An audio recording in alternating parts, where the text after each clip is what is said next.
निसर्गाच्या कुशीत आनंदाचे क्षण वेचण्यासाठी आपण सहलीला जातो, पण कधी कधी नियती असे काही घाला घालते की हसण्याचं रूपांतर एकाच सेकंदात किंकाळ्यामध्ये होते.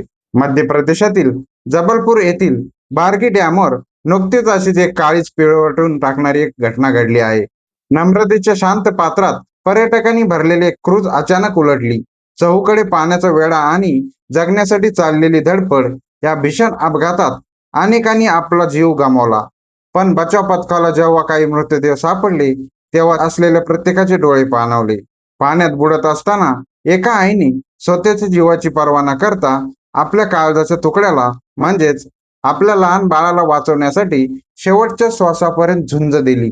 मृत्यू समोर दिसत होता, पाणी नाका तोंडात जात होतं, पण तिचे हातपाय फक्त आपल्या बाळाला सुरक्षित ठेवण्याचा प्रयत्न करत होते. नियतीला काही दुसरंच मान्य होतं. या अपघातात त्या माऊलीचा आणि बाळाचा अंत झाला.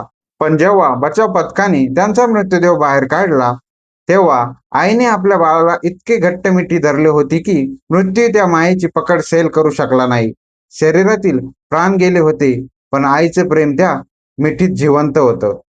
म्हणूनच म्हणतात, आईचे प्रेम हे शब्दांच्या पलीकडे असतं. संकट कितीही मोठं असू दे, आई आपल्या लेकरासाठी ढाल बनून उभी राहते. या दुर्दैवी घटनेने बारगी डॅम परिसर सुन्न झाला असला तरी तरी त्या माऊलीच्या बलिदानाने मातृत्वाची एक अजरामर गाथा पुन्हा एकदा जगासमोर आली आहे. त्या आईला आणि तिच्या बाळाला भावपूर्ण श्रद्धांजली.